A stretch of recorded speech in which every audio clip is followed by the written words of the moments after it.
तर नागपुरात देखील गॅस सिलेंडरची ऑनलाईन नोंदणी करण्यामध्ये अडचणी येत असून लोक थेट गॅस सिलेंडरसाठी गोडाऊनवरती जाऊन पोहोचलेत.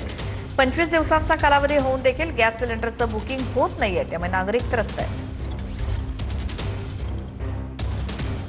गॅस सिलेंडर घरी येईल याची वाट न पाहता आता ग्राहक जे आहेत ते थेट या ठिकाणी गॅस गोडाऊनमध्ये पोहोचत आहेत आपापलं सिलेंडर घेण्यासाठी. सगळ्यात महत्त्वाची अडचण म्हणजे ऑनलाईन गॅस सिलेंडरचा नंबर लागत नाही, अशा प्रकारच्या अनेक तक्रारी ज्या आहेत त्या ठिकाणी पाहायला मिळत आहेत. हा गेले अनेक वेळापासून प्रयत्न करतोय. दादा लावून दाखव, काय मेसेज येत आहेत ऑनलाईन गॅसचा?